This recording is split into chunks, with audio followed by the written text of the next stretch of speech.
Close your eyes and imagine the deep hush of a medieval night. The sun has long set behind the timbered roofs, leaving only the flicker of torches and the faint sound of footsteps echoing along narrow cobbled streets. Somewhere in the distance, a bell tolls the hour. It is late, and yet the world does not sleep. Behind wooden shutters and beneath smoky thatch, laughter drifts into the cool air. Tankards clink. A lute plays a tune that is slightly out of tune but warmly familiar. The Middle Ages, as we often picture them, seem solemn and grey. We imagine monks copying holy texts, peasants tilling the fields, and lords brooding in candlelit halls. But that is only part of the truth. Beneath the weight of faith, war, and hardship, people found ways to live fully. They celebrated. They drank. They told stories that blurred the line between sin and survival. So before we step into that world, take a moment for yourself. Pull your blanket closer, settle into comfort, and let your body relax. This is your time to unwind. If you're watching this to fall asleep, let the sound of my voice guide you there. If you're here for the story, welcome. This is your place to slow down and drift through time. Don't forget to subscribe if you haven't already, and leave a comment below telling me where you're listening from. It's always incredible to see how many corners of the world gather here to rest, learn, and imagine together. Tonight, we wander through those forgotten taverns and alehouses, where the smell of spiced wine and sweat mingled with smoke. We will listen to the echoes of laughter that filled the streets of London, Famagusta and Venice. We will step into the warmth of a crowded room where strangers became friends, where fortunes were lost on a drunken wager, and where the church's rules were conveniently forgotten after dark. Settle in and let your imagination drift. You are not in the 21st century anymore. You are walking down a medieval lane, your boots brushing against straw and mud. You hear music, smell roasting meat, and follow the sound of merriment. Ahead, a door creaks open and yellow light spills onto the street. Welcome to the Middle Ages, where nights out were far from peaceful. We often imagine the Middle Ages as a joyless time ruled by priests, fear, and endless sermons about hellfire. Many people were indeed deeply religious. The church shaped nearly every hour of their day, from morning prayers to evening curfews. Yet, even those who feared eternal punishment found room for pleasure in the cracks between devotion and duty. They drank, they danced, they gossiped, and sometimes they sinned softly, quietly, as if to remind themselves they were still human. For most, life was short and uncertain. Disease could sweep through a town in weeks, and crops could fail without warning. So, when the harvest was good, or when wages were paid, people celebrated. Imagine the sound of a marketplace closing at dusk. The last traders pack their goods, the animals are herded home, and the town begins to change its rhythm. From behind tavern doors comes the hum of voices, the creak of benches, the low tune of a fiddle. Inside, the air is thick with the smell of ale and wood smoke. Men crowd around rough wooden tables, sleeves rolled up, coins clinking. The ale is cloudy, sour, and often warm, but it is safer to drink than water. The laughter grows louder as the cups empty. Church bells toll somewhere nearby, a gentle reminder that the night belongs to rest and prayer, not to drunken song. Still, few pay attention. Across the room, a local friar might share a drink with a carpenter, pretending not to notice the barmaid's wink. The friar will confess his small indulgence later, of course, but for now he allows himself to enjoy the company. Everyone needs forgiveness, and forgiveness was always easier to ask for than permission. The church frowned upon many pleasures: gambling, singing bawdy songs, dancing after sunset, but it could not erase them. People needed moments of joy to balance the weight of their faith. And so, medieval nights became small acts of rebellion against the strict rhythm of devotion. The alehouse was not merely a place to drink, it was the heartbeat of the community. News spread there faster than anywhere else. A new law, a local scandal, a whispered rumour of war, everything was discussed over drink. Disputes were settled there too, though not always peacefully. Women were rarely seen in these gatherings, except those who worked behind the counter. A landlady might manage her business with sharp wit and a sharper tongue. Her ale could make or ruin her reputation. A good brew brought loyal customers. A bad one brought gossip and fines. Some nights, songs filled the room. Old ballads about knights and saints were sung alongside tunes that mocked the very same churchmen who condemned drunkenness. There was comfort in laughter, even if it was blasphemous. And then there were feast days, holy days meant for rest and reflection. But reflection often turned to revelry.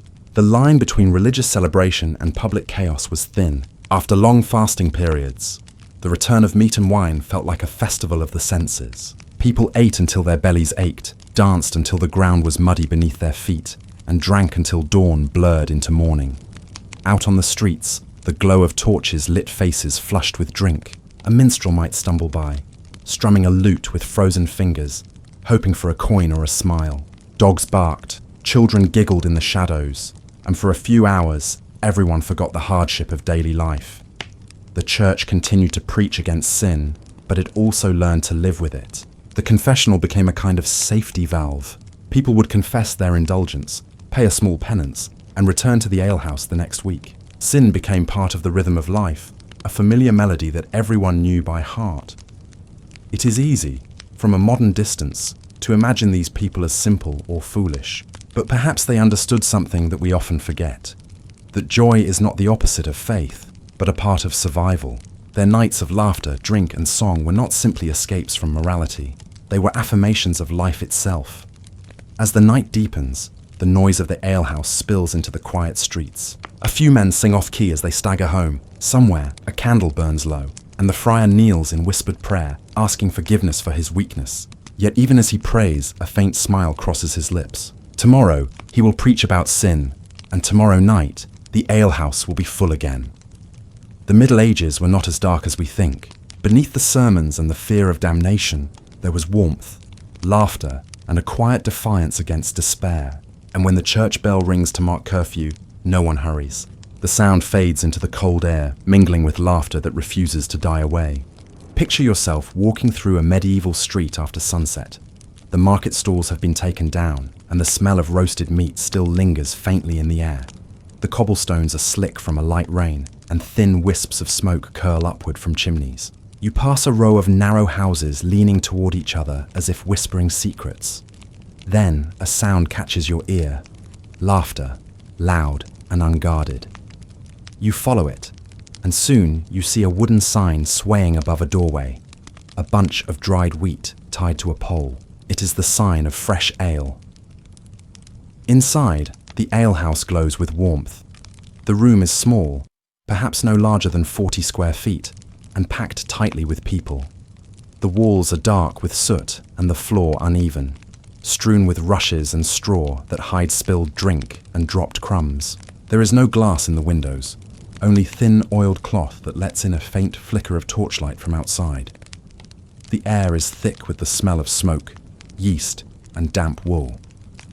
These alehouses were the centre of everyday life. For people who toiled, from sunrise to sunset, this was the only place where the world slowed down. A man might spend a few precious coins on a cup of ale, not only for the taste, but for the company it brought. Ale was not just a drink, it was a social bond. Every town and village had at least one alehouse, and in some places several. By the late 1500s, there were around 24,000 in England alone, roughly one for every 140 people. In a world without television, taverns were the news channels, social networks, and entertainment halls combined. Inside, voices overlapped like waves. A group of labourers discussed their work on a new bridge. A shepherd bragged about his flock. Two merchants compared prices from the last fair. Over in the corner, an old man told a story about a ghost that haunted the nearby woods. His audience laughed nervously, pretending not to believe him, though they would remember his words when walking home in the dark. The ale itself was often brewed by women, known as alewives. They used barley, yeast, and water, sometimes adding herbs or honey for flavour. Brewing was hard work, and success depended on skill and luck. If the fermentation went wrong, the ale could turn sour. If it went right, customers would return and spread the word.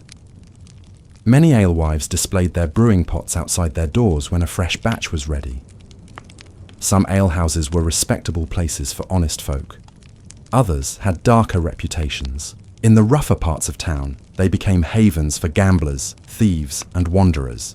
Dice rolled across tabletops, money changed hands, and tempers rose quickly. A spilled drink or careless insult could start a fight that ended with bruises or worse. The sound of wooden mugs slamming down on tables echoed through the night. Musicians might arrive, playing fiddles, flutes, or drums, their songs filling the cramped space. Everyone joined in. The lyrics were simple and easy to remember, sometimes funny, sometimes crude. A good song could travel from one village to another faster than any messenger. Yet amid the noise, there was also a kind of peace. The alehouse was a refuge from cold nights and endless labour. It was one of the few places where social lines blurred, where a farmer could sit beside a blacksmith or a wandering soldier and share a drink. For a few hours, everyone was equal before the ale. Women did appear here too, though not always as customers. Many landladies ran their own alehouses, earning a living in a world where few women owned property. They served drinks, managed supplies, and kept rowdy guests under control. A sharp-tongued landlady was often respected, and sometimes feared more than the men she served. Sometimes, though, the line between hospitality and temptation grew thin. Alehouses were known for their warmth, both literal and otherwise. The church disapproved, of course, but moral boundaries were often blurry after a few cups of ale. Some taverns quietly allowed intimate arrangements between patrons and staff. Records from the period mention fines for loose conduct, but such activities rarely stopped altogether. The church tried to regulate drinking through sermons and laws. Bishops warned that alehouses were nests of sin, where gossip, idleness, and temptation thrived. Yet even monks and priests were known to enjoy a cup now and then. It was common to see clergymen sharing drinks with the very people they preached against. And in truth, ale was part of survival. Water was often unsafe to drink, contaminated by waste and disease. Ale being boiled during brewing was safer. Even children drank a weak version called small ale. For the poor, it provided calories, comfort, and company. As the night deepened, candles flickered lower. The talk grew softer, slower. Someone began humming a hymn, but halfway through, the tune turned into a love song. The line between sacred and sinful blurred once again. Outside, the cold air bit at the faces of those heading home. They staggered through the darkness, guided by the faint sound of the church bell marking curfew. And as the last door shut, the alehouse fell silent. The rushes on the floor were sticky with spilled drink. The benches were still warm where men had sat shoulder to shoulder. Tomorrow, the same people would rise before dawn to work the fields, mend tools, or pray for forgiveness. But for this one night, they had been more than peasants and labourers. They had been part of something larger, the shared heartbeat of their small world. In every medieval town, beneath the church steeple and beside the market square, there was always an alehouse waiting to remind people that life was not only about prayer and duty. It was about fellowship, laughter, and the comfort of a shared drink under a smoky roof. The night was short, but its memory lingered, like the smell of yeast that clung to the morning air. Imagine walking through a medieval street at midday. The sun is bright, but the air carries the familiar smell of smoke, damp earth, and baking bread. Shops and stalls crowd the narrow lanes, each calling for attention in its own way. But one particular scent draws you in more than any other: the sweet, malty fragrance of fresh ale. Somewhere nearby, a new batch has been brewed, and everyone in town knows it. In a world where most people couldn't read or write, pictures and symbols spoke louder than words. Alehouses didn't have painted names like the Golden Lion or the King's Arms as they do now. Instead, they used simple, practical signs. A bunch of barley or wheat tied to a pole was enough to announce that ale was ready. Sometimes a wooden branch, broom or ivy garland hung above the door served the same purpose. The sight of it meant one thing to every passerby: come in and drink. It was a clever system, one that needed no literacy and no loud advertising. A traveller entering a new town would simply look for the familiar shape of a pole and bundle swaying outside a door. In some places, the alewife would call out softly to those walking by, offering a warm seat and a full cup. The sound of her voice, the smell of yeast and honey, and the promise of company were hard to resist after a long day on the road. By the 16th century, alehouses had become so common that officials began to worry. Records from 1577 show that England had about 24,000 of them, roughly one for every 140 people. In some villages, there were more alehouses than churches. Authorities tried to limit their number, claiming that too much drinking led to idleness and sin, but the demand never faded. For most people, ale was cheaper than wine, safer than water, and more comforting than prayer. Each alehouse had its own character. Some were quiet, family-run places where locals gathered after work. Others were noisy and crowded, filled with laughter, gossip, and the clatter of mugs. The ale itself varied from place to place, depending on what ingredients were available. In the north, people used oats. In the south, barley or wheat. Brewers often flavoured their ale with herbs like rosemary or yarrow before hops became common in the late medieval period. Alehouses were not just about drink, they were about stories. They were where people heard the latest news, whether true or not. A traveller might share tales of a distant battle or a king's new law. A merchant might brag about profits at the last fair. Gossip spread faster over a shared cup than any written proclamation could manage. In many ways, alehouses were the heartbeat of public life. It was also where music thrived. Without books or instruments in most homes, songs became a shared language. Some were work songs, some were prayers turned playful, and others were bold ballads about love, luck, or mischief. Even the most pious man might hum along after a few drinks. The church might frown, but music was part of being human, and the alehouse was where it came alive. In the evenings, light came from candles and the fire pit. Shadows moved across faces, laughter echoed, and the floorboards creaked beneath heavy boots. The air was smoky and warm, a relief from the chill outside. People sat shoulder to shoulder, passing mugs, trading jokes, and sometimes singing until their voices grew hoarse. The alehouse blurred the sharp lines between classes. A blacksmith could drink beside a clerk, a farmer beside a soldier, and for that short time, they shared the same world. But not everyone was welcome.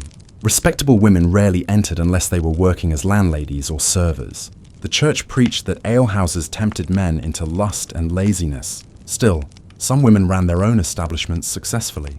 An alewife with a good recipe and a sharp sense of business could earn steady income, sometimes even more than her husband. Her reputation mattered as much as her brew. Too watery, and customers wouldn't return. Too strong, and the local authorities might fine her for making men unruly. Even the law struggled to control the drinking culture. Magistrates issued curfews, ordered early closing times, and punished rowdy behaviour. But these rules were often ignored once the door was shut and the mugs were full. The church bells might ring to remind people it was time to go home. Yet the laughter inside carried on into the night. Still, for all the church's warnings, alehouses played an essential role in keeping communities connected. They were where deals were made, friendships formed, and disputes settled. Weddings were planned there, and funerals remembered there too. The alehouse was a mirror of life itself. Joy, sorrow, and folly all mixed in one smoky room. When the night finally ended and the candles burned low, the last drinkers would step into the quiet streets. Their breath made clouds in the cold air, their steps unsteady on the cobbles. Behind them, the alewife would sweep the rushes, banking the fire for morning. Another day would come, and the sign outside, whether broom, wheat, or garland, would sway again in the wind, calling out to the weary and the thirsty, to the people of the Middle Ages. The alehouse was more than a place to drink. It was the pulse of their world, beating in rhythm with laughter, song, and the simple comfort of being together. Picture a small stone cottage on the edge of a medieval village. The roof is thatched, the walls are rough, and from the back, a thin stream of smoke rises from the chimney. Inside, the air is heavy with warmth, yeast, and the faint scent of sweet grain. This is the home of the alewife, the quiet craftsman of comfort, and perhaps one of the most underestimated people in her time. Before large breweries and trade guilds existed, most ale was made by women in their own homes. Brewing was considered part of domestic work, just like baking bread. But while bread fed the stomach, ale fed the spirit. It brought people together, turned gatherings into friendships, and carried warmth through long, cold months. The alewife's role was simple in appearance, but sacred in meaning. She brewed not just drink, but connection. Brewing ale was no easy task. It began with grain, often barley, sometimes oats or wheat, soaked in water until it sprouted. Then it was dried and crushed to release its flavour. The alewife would heat water in a large copper pot, stirring in the crushed malt until it formed a thick, bubbling mash. The mixture smelled earthy and rich like warm bread rising. Once strained, the sweet liquid known as wort was boiled, then left to cool before being mixed with yeast for fermentation. Every step demanded patience. The alewife had to know when the water was hot enough, but not scalding, when the grain had released its sugar, but not burned, and when the brew was ready to rest. No clocks or thermometers guided her. She relied on her senses. How the bubbles moved, how the air smelled, how the surface shimmered in the light. It was a quiet kind of knowledge, passed down through touch, sight, and instinct. The best alewives were part scientist, part artist, part witch. Patience was her real power. Brewing took time, and time taught her to trust slow change. The yeast worked silently, turning sweetness into strength, chaos into calm. A hasty brewer ruined her ale. A patient one created something that made people stay, talk, and forget their troubles. It's strange how much that mirrors life itself. We often want results fast, forgetting that real growth, like fermentation, happens quietly when we're not watching. You can't rush good ale, and you can't rush becoming who you're meant to be. The alewife knew this truth long before the rest of the world gave it a name. When her ale was ready, she would pour it into wooden casks or earthen jars, sometimes sealing them with wax or cloth. If she had enough to sell, she would hang a fresh branch or broom outside her door. That simple act was both invitation and announcement, a signal to the world that something good had been made here, through work and patience. Her home became a gathering place. Neighbours dropped by with mugs or gossip, and sometimes travellers stopped to rest. Children played near the hearth while their mothers chatted and sipped. In that small, smoky room, community lived and breathed. The alewife, though rarely praised, held her village together one cup at a time. But her success often stirred unease. Men in power grew suspicious of women who earned coin and influence. The church warned that alewives were deceitful, their drink tempting men to sin. In old paintings and ballads, they were sometimes mocked, shown as loud, cunning, or greedy. Yet behind those stories was a quieter truth. Independent women made others uncomfortable. The alewife's strength wasn't in her voice or wealth, but in her patience and consistency, two things that often go unnoticed, yet change everything. Even as centuries passed, her legacy survived. The skill of brewing evolved, but the heart of it, the blend of care, attention, and timing, remained the same. And perhaps the lesson she left behind is still worth remembering today. Patience turns simple things into something lasting. When you think about your own goals, remember the alewife's rhythm. Stir your work with care. Let time do what it must. Don't rush the parts of life that need to rise or settle. What seems slow today may be quietly brewing something beautiful for tomorrow. In her small cottage, as the last light of evening falls, the alewife sits by her fire, hands folded, waiting for her next batch to mature. Outside, the wind tugs at the sign above her door. Tomorrow, when it's ready, the village will come, and once again, her patience will pour into every cup. It's early morning in a medieval village. The sun hasn't yet burned through the fog, and the streets are still damp from the night's dew. You can hear the distant clink of a blacksmith's hammer, the soft shuffle of carts rolling over uneven stones, and the rhythmic splash of water being drawn from a well. But before the workday truly begins, there's one stop most villagers make: the alehouse. To understand the people of the Middle Ages, you must understand their thirst. Water wasn't always safe to drink. Wells were often shallow, streams polluted, and clean sources rare. Ale, lightly fermented and boiled during brewing, became the everyday drink. It was not the fiery brew we imagine, but mild and nourishing, filled with calories and safer than water. Even children drank what was called small ale, weak in strength but steady in comfort. For the common man, ale was both fuel and relief. It eased hunger when bread was scarce, soothed aching muscles after fieldwork, and made even the dullest day seem bearable. It was, in a quiet way, the liquid hope of ordinary life. A day's rhythm often revolved around it. Farmers drank before heading to the fields. Workers paused midday for a shared cup, and evenings ended with mugs raised by firelight. Ale wasn't just a drink, it was punctuation in the long sentence of a hard day. Each sip reminded them that life, though heavy, could still taste good for a moment.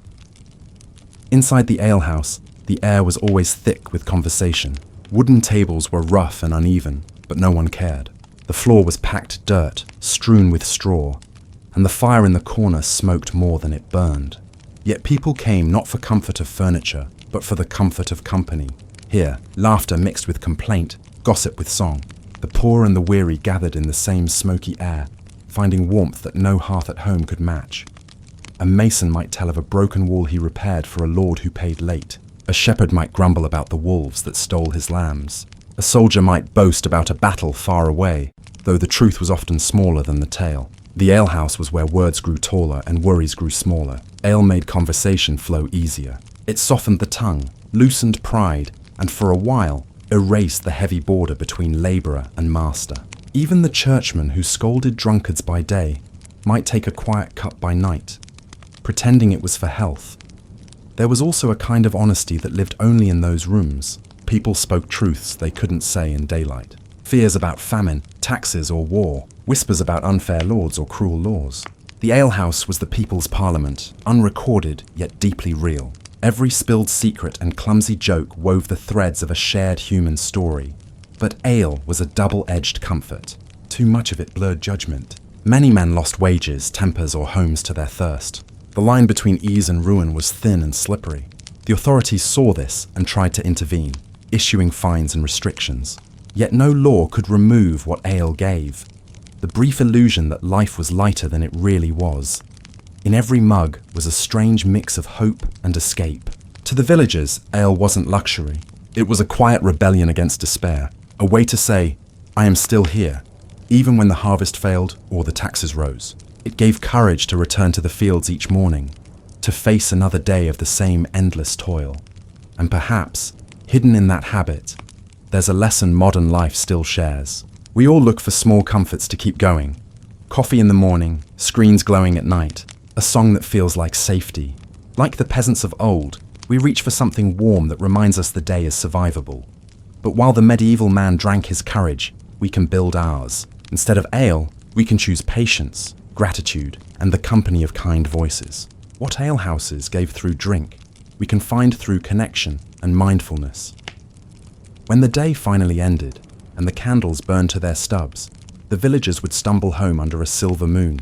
The alehouse door would close, the broom sign would sway softly in the breeze, and silence would return to the street. Tomorrow would come with its same hardships, but for tonight, life had felt a little less cruel. Ale was more than a drink. It was a companion, a healer, and a mirror of human longing. It showed that even the poorest souls knew how to find warmth in a cold world. And that lesson, perhaps, is the oldest kind of wisdom. In the dim glow of a tallow candle, the alehouse door creaked open.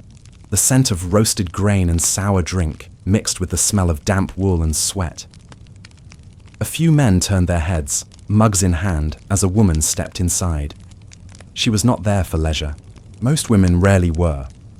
Women in medieval alehouses played roles that were both ordinary and extraordinary. They poured drinks, cooked simple meals, managed the coins, and sometimes owned the place entirely. These women were known as brewsters or alewives. For many, brewing was not a choice, but a necessity. When their husbands were gone, or work in the fields was scarce, brewing became a way to survive. Picture a small timber house, smoke curling from the thatch. Inside, a woman stands over a bubbling pot of malted barley and warm water. The mixture steams, filling the air with a thick, sweet smell. She stirs slowly with a wooden paddle, her sleeves rolled up, face flushed from the heat. This was her livelihood, her craft, and her risk. Ale was unpredictable. Too much heat, and the flavour soured. Too little, and it spoiled. The brewing water had to be clean, the yeast alive, the timing precise. Every batch was a gamble. And yet, for centuries, it was women who carried the knowledge, passing it quietly from mother to daughter. But success brought suspicion. As more men began brewing for profit, the old image of the alewife changed. What had once been seen as practical labour began to draw mockery and fear. Some claimed women who brewed too well must be cheating, using strange herbs or secret charms. The tall hats, long spoons, and bubbling cauldrons of early brewsters would later become twisted symbols of witches in folklore. The line between the respected brewer and the accused sorceress was thin and cruel. Inside the alehouses, women were also seen as temptation. Churchmen preached against sinful gatherings, warning that where ale flowed freely, so did immorality. In some towns, prostitutes worked from alehouses, finding customers among drunk and lonely men. One record tells of a woman named Elizabeth Hudges, who was allowed by her landlord to take customers upstairs, while his wife covered the window with her apron. It was a quiet arrangement, tolerated more often than admitted. Still, not all women there sold their company. Many simply tried to make a living where they could. The line between labor and survival blurred. A woman might serve drinks one night and sweep floors the next, never knowing if tomorrow would bring safety or shame. The atmosphere of these places was heavy and alive at once. Voices rose, mugs clashed, laughter cracked through the smoke. Behind the counter, the alewife kept her eyes everywhere. She knew who was trouble, who could pay, and who might slip away owing a debt. Her hands were quick, and her tongue sharper still. In a world where women had little power, the alehouse gave her a strange kind of control. For those who judged, these women were unruly. For those who knew better, they were survivors. Each cup they served helped feed a child or pay a rent. They lived between respect and ridicule, in a space shaped by both necessity and rumour. At times, the authorities tried to limit their trade. Some towns imposed fines on women who brewed without permission. Others required them to hang a broom or a bush outside their door to signal that ale was ready for sale. Too much profit, however, brought attention. Too little, and starvation followed.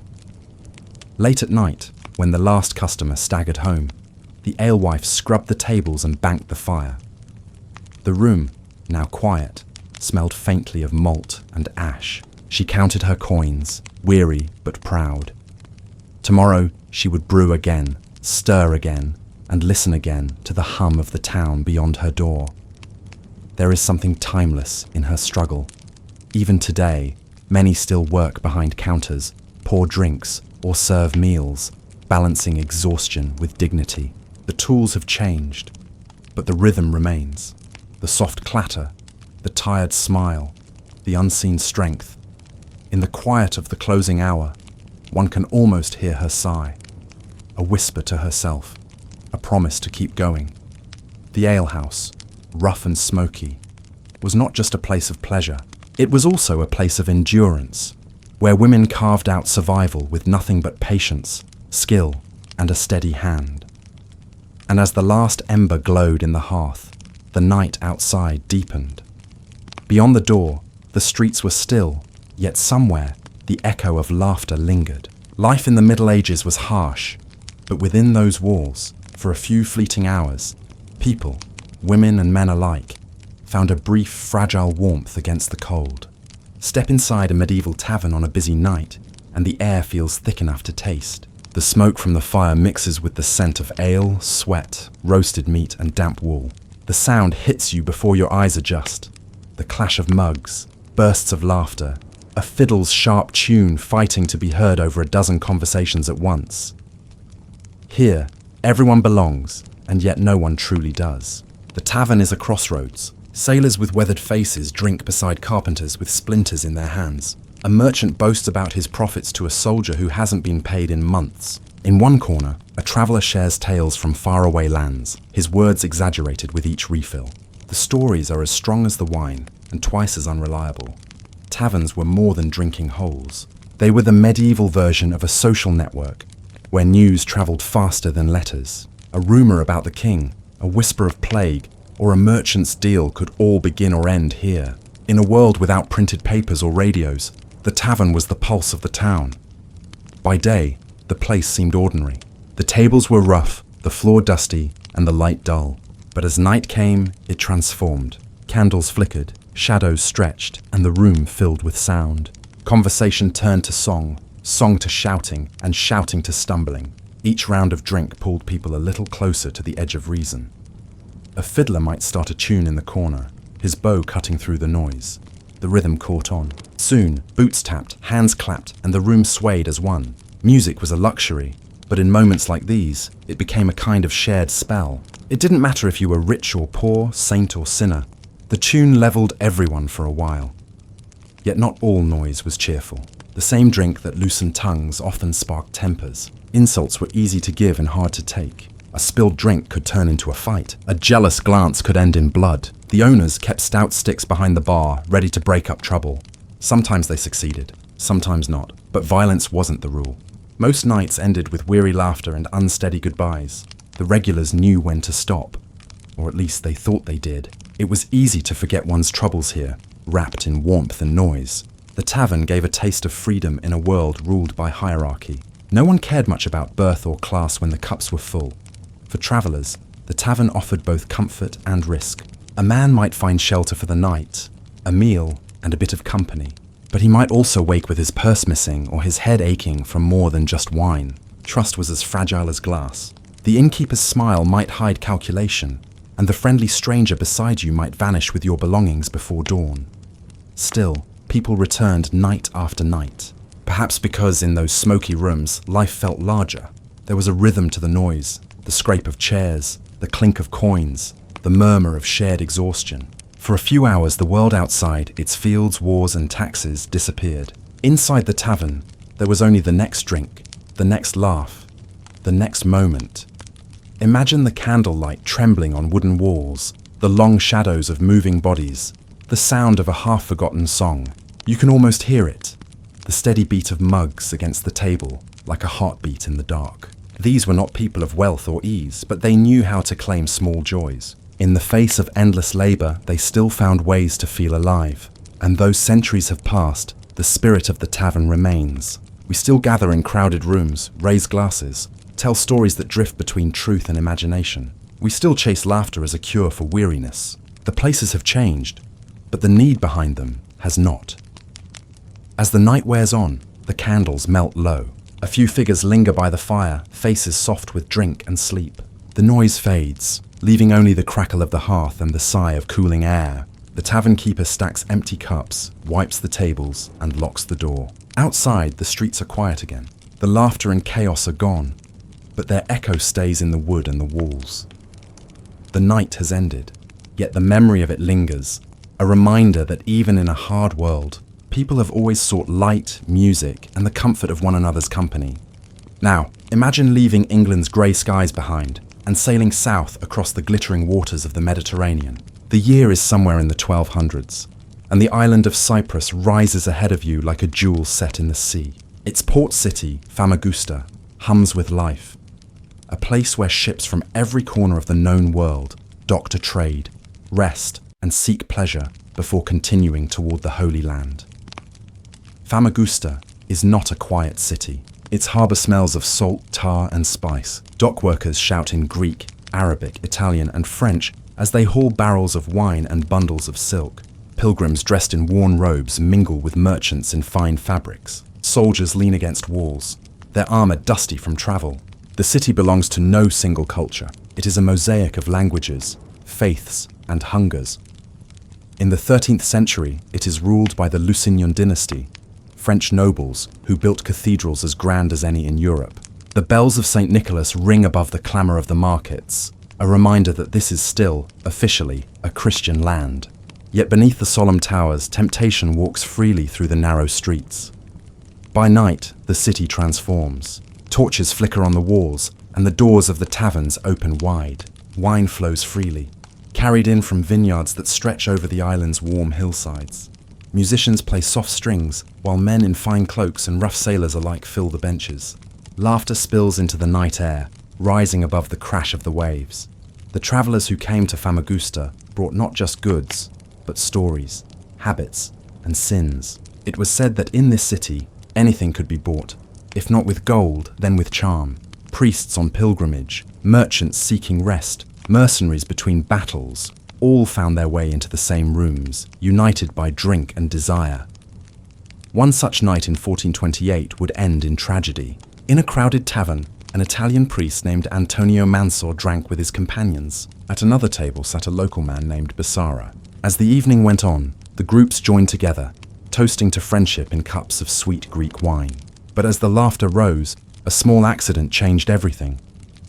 Mansor, careless and perhaps already unsteady, held a bread knife in his hand when a playful shove from a friend caused him to stumble. The blade struck Bissara in the chest. In an instant, the joy drained from the room. The crowd fell silent as Bissara collapsed. Mansour, shocked and shaking, was seized by the authorities before he could flee. Because he was a priest, the law treated him differently. He was not sent to a common prison, but to the bishop's own. For a time he languished there, praying for mercy. Then, as quietly as the crime had happened, he escaped. Some said he bribed his guards. Others believed he slipped away under the cover of confession. Either way, he fled to Rome, confessed his sin, and received forgiveness. The people of Famagusta whispered about the event for months, but soon the city's restless heart moved on. There were always more travelers, more stories, more nights. Another tavern keeper, Antonio Coggio, soon found himself in his own trouble. A fight broke out one evening between him and a man from Constantinople. In the scuffle, Coggio swung a wine jug to defend himself, but struck a bystander instead. The heavy jug split the man's head, leaving him alive but scarred. The wounded man, Azar Dafa from Crimea, would later complain to the city officials about the cost of his medicine and even his hairdresser, who tended to the cut. These tales may seem far away, but they capture the same truth seen in every medieval drinking hall. Where there was drink, there was both fellowship and danger. The line between laughter and sorrow was thin, and every toast carried a small risk. Still, people kept coming to Famagusta. Its reputation for pleasure grew even as its faith faded.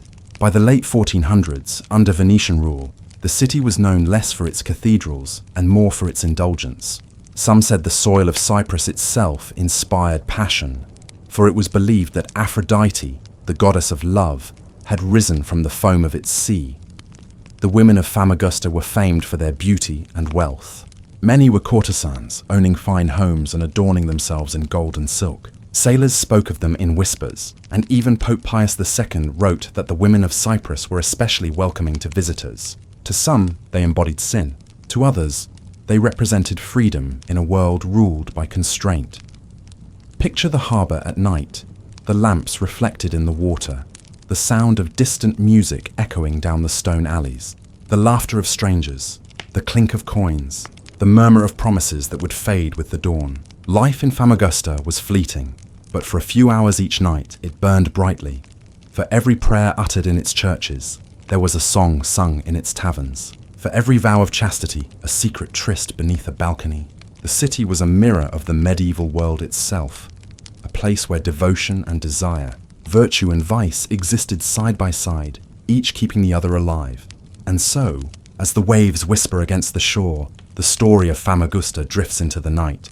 Tomorrow the ships will sail again, the markets will open, and the taverns will wait for the next gathering of souls seeking warmth, wine, and a momentary escape from the world's demands.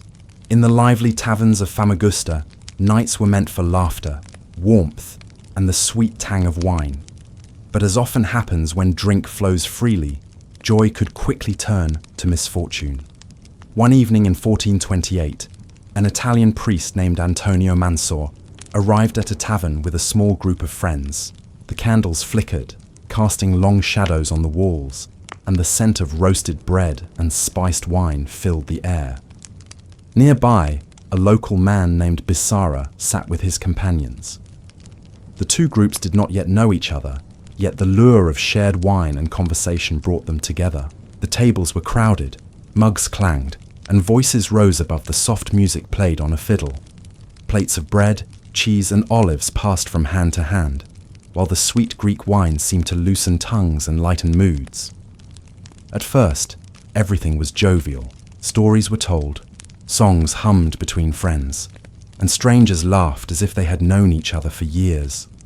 The priest Mansour toasted Bissara's health, and Bissara replied with a jovial grin.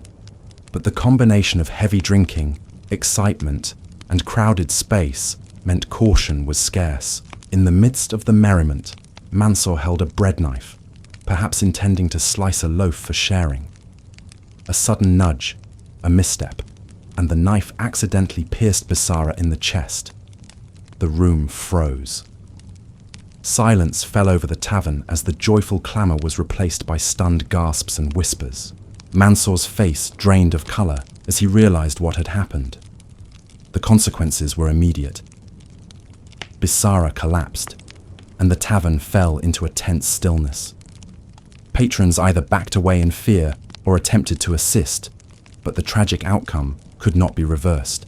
The priest was seized by the authorities, who, though mindful of his religious status, could not ignore the seriousness of the incident. Because Mansour was a priest, he was sent to the bishop's prison rather than a common jail. There, he faced the weight of both civil and ecclesiastical judgment. Days passed in quiet reflection and prayer, the sounds of the city distant behind stone walls.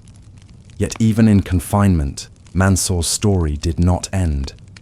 In time, he escaped, traveling to Rome where he confessed, sought absolution, and was forgiven for the fatal accident.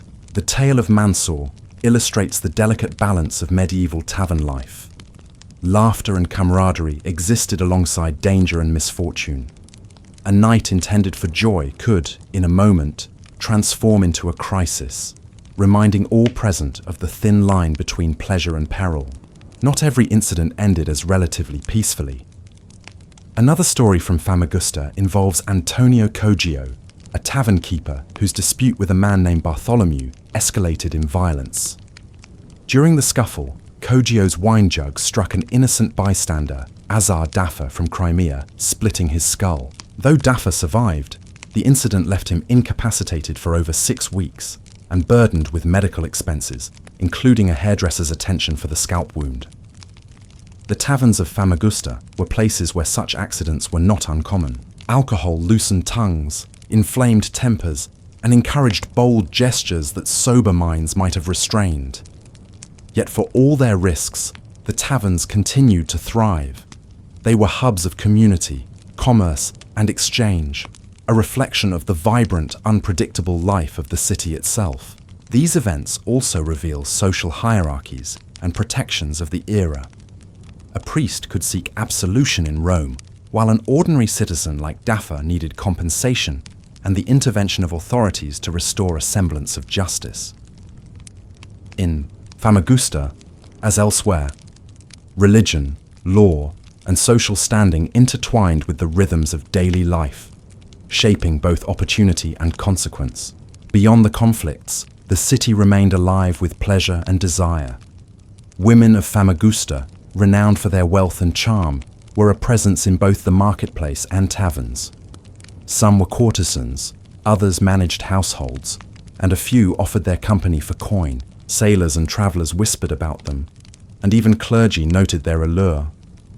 Local belief held that Cyprus itself, where Aphrodite was said to have risen from the sea, inspired such passion and temptation. Imagine the narrow alleys leading, from the harbour to the tavern doors, the glow of torches reflecting on cobblestones slick with dew, and the overlapping languages of merchants, pilgrims, and locals. In these streets, the night promised both delight and misfortune, a constant reminder that the pleasures of life were never without risk. Yet despite accidents, despite fights and occasional tragedy, the people returned night after night.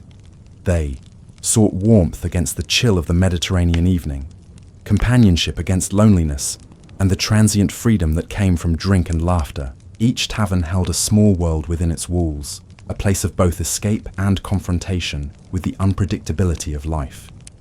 Even as centuries pass, the echoes of these chaotic nights remain in stories, manuscripts, and memories passed down. They remind us that human desire, celebration, and misfortune are timeless companions, present wherever people gather to eat, drink, and find comfort in one another. The Tavern of Famagusta, like those across medieval Europe, was a microcosm, a space where humanity in all its complexity played out, joy and sorrow, accident and intention, freedom and consequence, all mingling in the smoke-filled air and candlelight. In the lively, crowded taverns of Famagusta, accidents and quarrels were inevitable. Even the most careful visitor could find himself swept into misfortune by the sheer energy of the crowd or the looseness brought on by wine. Antonio Mansour's story had already reminded us that a single misstep could end in tragedy, yet life continued, as it always did, and other incidents would illustrate just how fragile safety could be in these bustling spaces. Another evening found Antonio Coggio, a tavern keeper, in a heated dispute with a man named Bartholomew, who had travelled from Constantinople. Voices rose sharply, hands gestured, and the wine-fueled argument quickly grew beyond words. In a moment of poor judgment, Cogio swung a heavy wine jug to protect himself, but instead of striking Bartholomew, it hit Azar Dafa, a bystander from Crimea. The force of the jug caused a severe head injury, leaving Dafa bedridden for over 6 weeks. In medieval towns, such accidents were a serious matter. Dafa was forced not only to endure pain and confinement, but also to pay for treatment, including medications and even a hairdresser to manage his scalp. The authorities investigated, and while Cogio had no intent to harm, the consequences of his actions were inescapable. The incident reminds us that medieval tavern life, though joyous, was a space where carelessness could quickly lead to lasting repercussions. Famagusta's taverns, filled with laughter and music, were therefore places of both pleasure and peril. They were crossroads where local citizens mingled with foreigners, pilgrims, merchants, and travelers from distant lands, all seeking rest, warmth, and company. The diversity of patrons created a lively, cosmopolitan atmosphere, but it also meant that misunderstandings and cultural differences could escalate swiftly. Despite the risks, the city's inhabitants embraced the nightlife. Wine flowed freely, and the rooms echoed with songs, chatter, and the clatter of plates and mugs. Courtesans and women of the city moved among the guests, offering charm and companionship. Some were wealthy and influential, their presence an accepted and even admired part of the urban landscape. Their interactions were not merely for pleasure. They were entwined with commerce, social networking, and the subtle negotiation of status. It was widely believed, even by observers like Pope Pius II, that the environment of Famagusta, the warm climate, the fertile soil, the legends of Aphrodite, fostered desire and indulgence. In a city of trade and pilgrimage, where wealth and opportunity mingled with temptation, such beliefs found ready acceptance. The taverns reflected this, accommodating visitors of all backgrounds, while providing a controlled space for social and sexual interactions. Venice, too, offered a glimpse of medieval nightlife, though in a slightly different form. Its taverns sold cheap wine and fried fish from small booths known as furli, attracting a wide range of patrons. Here, as in Famagusta, drunkenness and disorder were common. The city appointed the Lords of the Night, watchmen tasked with maintaining order. Their methods were severe, sometimes including public punishment to prevent repeated offences. Sexual conduct was regulated differently in Venice. Prostitutes were forbidden from entering taverns, but by 1358, licensed brothels were established, recognized as absolutely necessary for maintaining social order. The reasoning was pragmatic. Controlled outlets for desire reduced the risk of adultery, a sin considered worse than sanctioned sexual activity. In both Famagusta and Venice, authorities balanced moral oversight with practical governance, showing that medieval society navigated the tensions of human behavior with careful, if sometimes harsh, solutions. Imagine walking through a Famagustan alleyway, lanterns glowing against stone walls, voices spilling out from tavern doors. Inside, the hum of conversation, the clinking of mugs, and the occasional raised voice create a rhythm that defines the night. The warmth of the fire contrasts with the cool night air outside, and the scent of wine and cooking fills the narrow spaces. In these moments, the city feels alive, vibrant, yet fragile, where a single action can tip merriment into disaster. Through stories like those of Mansour and Cogio, we see the delicate balance of pleasure and danger in medieval social life. Taverns were not merely spaces for indulgence, they were arenas where human behavior played out in all its complexity, shaped by alcohol, social hierarchies, and the ever-present possibility of misfortune. Even in the aftermath of such events, life in Famagusta did not slow. Merchants continued to trade, pilgrims continued to journey, and locals returned to their routines. The taverns remained open, ready to welcome the next wave of visitors seeking warmth, company, and the fleeting escape that the night offered. As the Mediterranean night deepened, the city seemed to exhale, the streets quieting for a moment while the taverns still glowed behind closed doors. Life in these spaces was a dance of light and shadow, laughter and caution, pleasure and consequence. Every drink poured and every song sung carried the potential for joy and risk alike, reflecting the delicate tapestry of medieval urban life. The stories of Famagusta remind us that human desire, celebration, and occasional misfortune have long coexisted. The same instincts that draw us together today, friendship, community, the warmth of shared laughter, were at play centuries ago. in candlelit rooms filled with smoke, music, and the hum of countless hearts beating in time. When the sun slipped beneath the horizon and Famagusta's streets darkened, another kind of life began. The daytime city of merchants and markets gave way to one of whispers, flickering candles, and the low hum of tavern doors opening and closing. But with night came disorder, and so the city relied on its watchmen, those silent figures tasked with keeping peace while the rest of the town surrendered to pleasure, rest, or prayer. The watchers of the night were not gentle men. They walked in pairs, their iron-tipped staffs tapping against the stones as they moved through alleys and courtyards. Their torches painted streaks of orange light on the walls, briefly illuminating faces before plunging them back into shadow. These men had authority, but also fear, for in the medieval city, darkness was not merely the absence of light, it was the hour of danger. Taverns were their main concern. A single fight inside could spill into the street and draw a crowd before dawn. Drunken sailors argued over unpaid debts, gamblers cursed their luck, and courtesans were sometimes dragged into disputes that had nothing to do with them. When the watchmen arrived, their duty was clear: restore silence and make an example. Punishment, after all, was as much about control as it was about justice. In Venice, similar figures were known as the Lords of the Night. They patrolled the narrow canals and squares, arresting drunkards, thieves, and those who defied curfew. A man caught brawling might find himself tied to a pillar by morning, forced to endure public shame as a warning to others. The medieval night was not forgiving. Its laws were written in fear of chaos. Famagusta, being a city of trade and temptation, shared this same tension. The more its people celebrated, the more it needed order. A tavern keeper who allowed too much disorder risked fines or imprisonment. Musicians were watched closely, for songs could stir unrest as easily as joy. Even laughter, if too loud or too long, could be seen as a sign of excess. The city's peace depended on restraint, a fragile thing in a place filled with wine, money, and desire. But the watchmen were not merely enforcers, they were witnesses to the secret life of the city. They saw lovers meeting in hidden corners, merchants carrying forbidden goods, and priests slipping into taverns in disguise. They were the eyes of Famagusta's conscience, though they themselves were far from innocent. Some took bribes to overlook certain sins.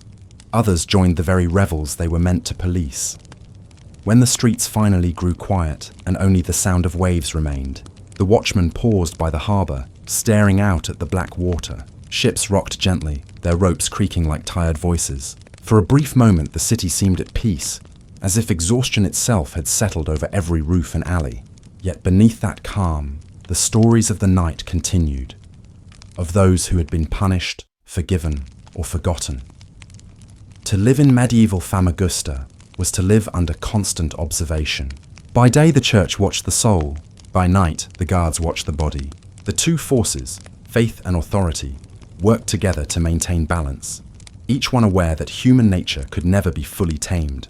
People would always seek joy, warmth, and release, and no law could entirely silence that longing. As dawn approached, the watchmen disappeared, replaced by merchants setting up their stalls and women drawing water from the wells. The smells of bread and smoke returned, and the city began its daily rhythm once more. Those who had sinned or suffered in the night now blended into the crowd, their stories hidden in plain sight. The watchers of the night had done their work, yet the same scenes would repeat the next evening. The same laughter, the same quarrels, the same fragile dance between order and indulgence. For in every age, there are those who celebrate and those who watch, those who break the rules and those who right them. And between them all lies the heartbeat of the city, a pulse that neither darkness nor discipline can ever fully still. Far from Famagusta's sunlit harbour, another city glimmered across the water, one that had mastered the art of living between sin and sanctity. Venice was unlike any other medieval city. It floated upon the sea like a dream, its streets made of water and its walls rising from the depths. But behind its beauty was a restless energy, a constant balancing act between indulgence and control. By day, Venice was a world of merchants, bankers, and diplomats. Its people traded silk, spices, and ideas. But when dusk fell and the lanterns lit up along the canals, another Venice awakened. The sound of music drifted from open windows. The smell of roasted fish mingled with the salty air, and laughter echoed through narrow passageways. The city seemed to breathe differently at night. slower, warmer, more daring. Taverns, or osterie, lined the small bridges and courtyards. They served cheap wine, olives, and fried fish from street stalls called furli. These places were loud and smoky, packed with sailors fresh from long voyages, craftsmen resting after a week of labour, and travellers hoping to taste a bit of Venetian pleasure. Wine flowed freely, and voices grew bolder with every sip. But with freedom came problems. Venice was wealthy, crowded, and filled with temptation. The government soon realised that pleasure could not be stopped, only guided. The Signoria, Venice's ruling council, began to regulate the city's nightlife. It declared where wine could be sold, how long taverns could stay open, and what behaviour would be tolerated. By the mid-14th century, the lords of the night, the same feared magistrates who watched over Famagusta's chaos, became powerful figures in Venice. Their job was to maintain order in the streets after sunset. They dealt with crimes of passion, drunken fights, and thefts that took place under the cover of darkness. They were given authority to question, arrest, and even torture offenders when necessary, though always under the shadow of the law. Yet the most delicate problem Venice faced was its attitude towards sex. The church demanded purity, but the city understood reality. By 1358, the Venetian government officially allowed licensed brothels, calling them absolutely necessary. The logic was simple. If men could satisfy their desires in controlled spaces, they would be less likely to harm respectable women. So the brothels became part of the city's moral structure, a strange blend of sin and civic order. The women who worked there were not hidden away. In fact, they were often dressed in bright colours, a contrast to the dark veils worn by wives and daughters of the upper class. They lived in specific quarters, near the bridges or at the edge of town, and paid taxes like any other worker. Some became quite wealthy, supporting themselves with independence rarely seen among medieval women. Others lived harder lives, at the mercy of illness, poverty, or cruel clients. Still, Venice's brothels and taverns became places of strange equality. A fisherman might share a table with a scholar, a sailor with a nobleman. The boundaries of class blurred under candlelight. And for a few hours, everyone belonged to the same world, a world of song, scent, and wine. But even in this realm of pleasure, danger lurked. Fights broke out over jealousy or debt. Thieves slipped through the shadows to snatch purses from drunken hands.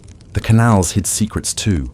More than one man had vanished beneath the black surface after midnight quarrels.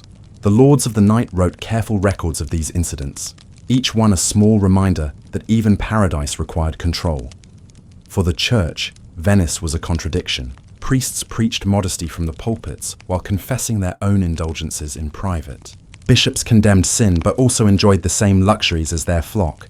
And yet, in its own way, Venice found harmony in this hypocrisy.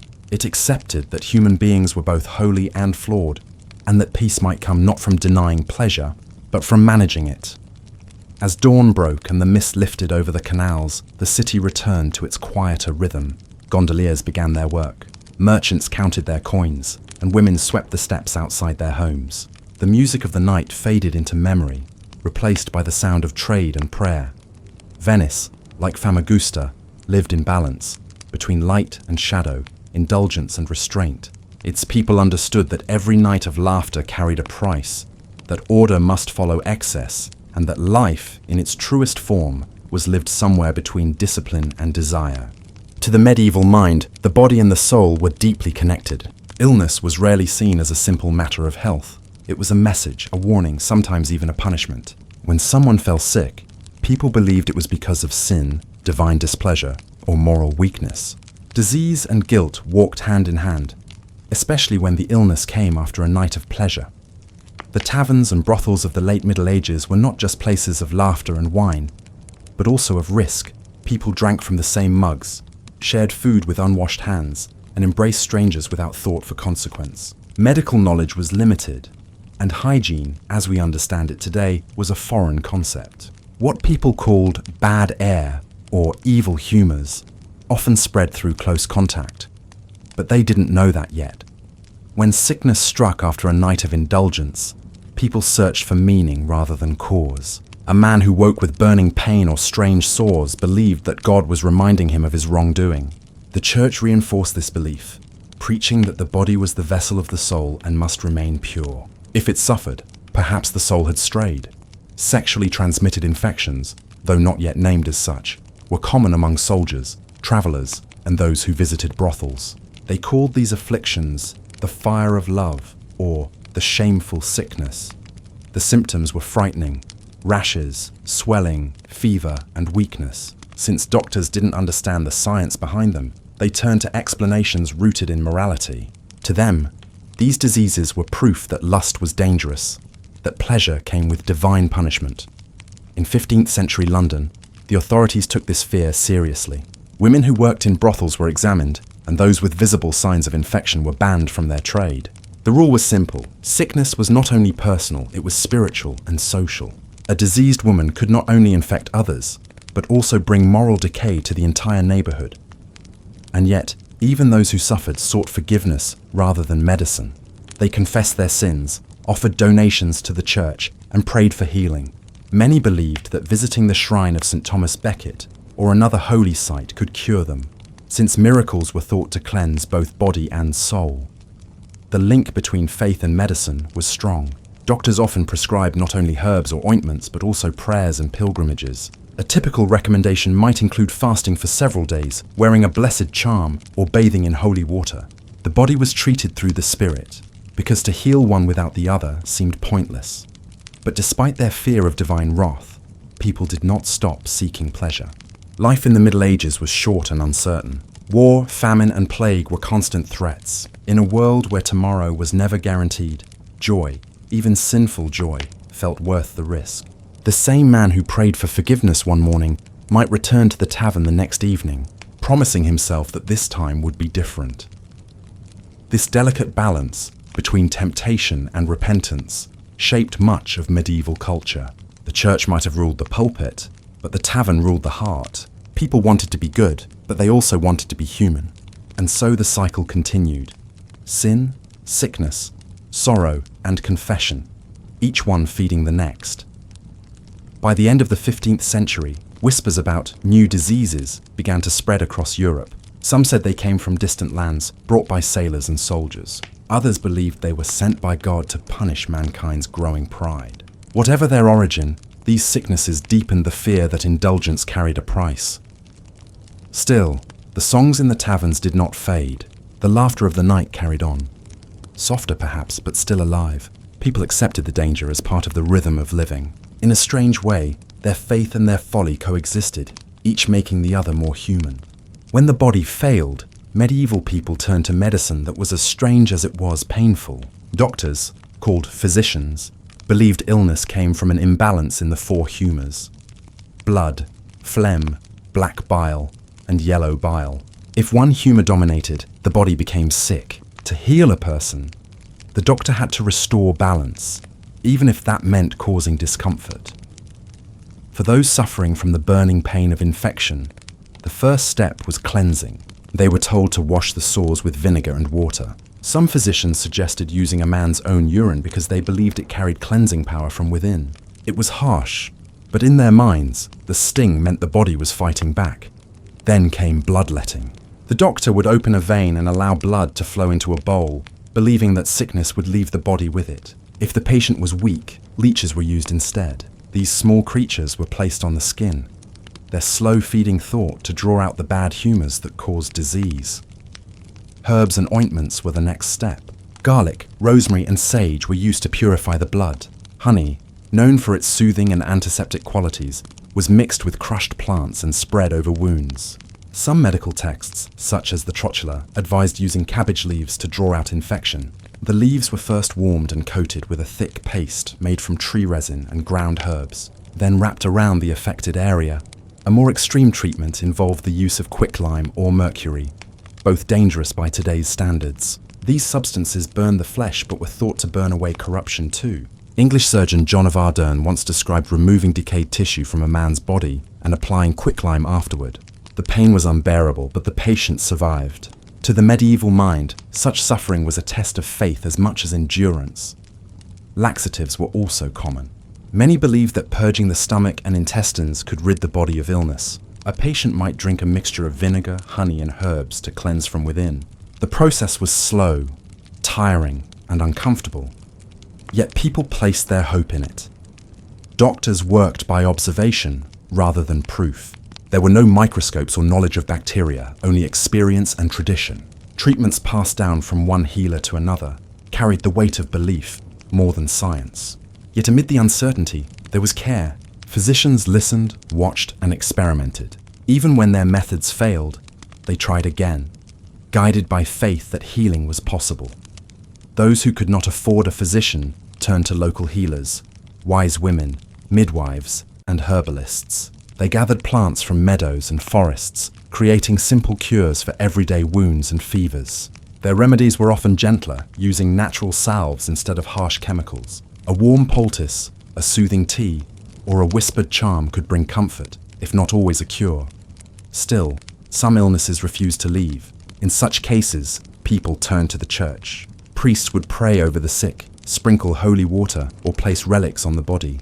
Pilgrims travelled long distances to shrines known for miracles. The shrine of St. Thomas Becket in Canterbury became one of the most famous. Stories told of men and women healed after sleeping near his tomb, waking with renewed strength and gratitude. In the quiet of a candle-lit room, a patient might whisper both prayer and pain together. They hoped that if the medicine failed, mercy might not. Faith was often the last remedy left, and perhaps, in the soft moments between agony and hope, they found a kind of peace. A peace born not from healing, but from surrendering to the will of something greater. The treatments of the Middle Ages may seem cruel or senseless now, but they were built on courage, the courage to face pain, to trust in unseen forces, and to believe that even in suffering, the soul could be healed. When the candlelight dimmed and the tavern laughter faded, what remained was the stillness of the medieval night. The world outside was quiet, except for the soft hum of the wind against wooden shutters, and the distant toll of a church bell marking the hour. Inside small cottages, people slept, or tried to. Some awoke with pounding heads, dry mouths, and heavy guilt. For all the joy of drink and company, the morning after was a reminder that pleasure never came without cost. In a world governed by faith, even a hangover carried spiritual meaning. A man who felt weak and ill might take it as a warning from God, a sign that he had strayed too far from virtue. The sermons he heard on Sunday echoed in his mind. Pleasure was fleeting, but sin was eternal. Yet as he sat by the hearth, nursing a clay cup of watered ale to soothe his stomach, he might also smile, remembering the songs and laughter that filled the night before. That was the paradox of medieval life. People feared divine punishment, yet they sought joy with unshakable determination. The church's influence was strong, but so was the human desire to live, to laugh, and to forget sorrow for a few hours. The more the priests warned against indulgence, the more crowded the alehouses became. Still, not every night ended in laughter. There were brawls, stolen coins, broken friendships, and sometimes worse. A careless word could lead to a fistfight. A drunken stumble could turn into a deadly fall. And when such things happened, people did not blame chance. They blamed sin, or fate, or sometimes the devil himself. Yet the following evening, the same people often returned, drawn back by the warmth of the fire and the comfort of familiar faces. For women, the story was more complicated. The tavern offered freedom that home did not, but also danger. Landladies and barmaids earned their living there, often with sharp tongues and strong hands. They managed rowdy men, poured drinks, and sometimes sold affection for coin. Their lives were lived on the edge of judgment, respected by those who needed them, but condemned by those who preached purity. To live through the Middle Ages was to walk constantly between fear and faith, guilt and laughter. The tavern was not only a place of vice, it was also a place of humanity. Within its smoky walls, people forgot their hunger, their loneliness, and the endless weight of survival.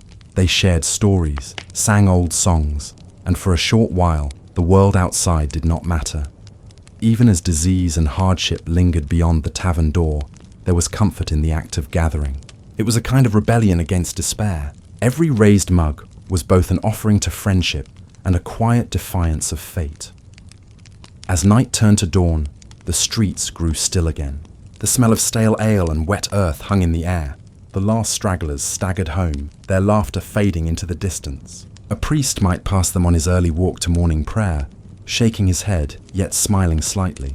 for even he knew that without moments of joy, repentance had little meaning.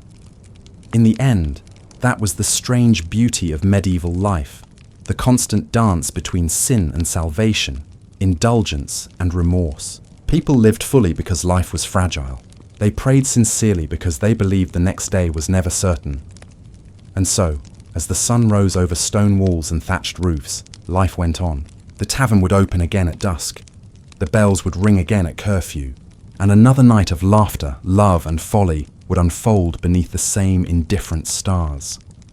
Perhaps that is why the Middle Ages, for all their hardships, still hold such fascination. They remind us that even in the darkest times, people sought warmth, connection, and meaning. Their nights may have been chaotic, but within that chaos was something profoundly human, the same longing we still carry today. The Middle Ages were not just an age of kings, wars, and cathedrals. They were an age of ordinary lives, lived between candlelight and shadow, between faith and hunger. When we imagine those smoky taverns, muddy streets, and crowded markets, we glimpse a world that was as fragile as it was alive. People in that time did not have the luxury of dreaming far ahead. Each day was a struggle to survive, each night a fragile escape from the weight of duty and belief. They feared sin, yet they sinned. They prayed, yet they doubted. They suffered, yet they laughed. In that contradiction lies the soul of medieval life. Behind every rule of the church, behind every law of the crown, there was a human heart, beating, yearning, breaking. That heart longed for warmth in the cold, for song in the silence, for love in the brief moment between sunrise and the grave. When you walk through a modern city today, you can still hear faint echoes of that world. The laughter spilling from bars, the music in crowded streets, the whispered confessions shared between friends. They are not so different from the voices that once filled medieval taverns. The settings have changed, but the need remains the same. To feel seen, to be part of something, to find meaning in the brief spark of existence. The Middle Ages teach us that joy and pain were never separate. They were woven together. Every dance was followed by repentance, every prayer by doubt, every night by a dawn. To live fully was to accept that both could exist side by side, and that neither cancelled the other.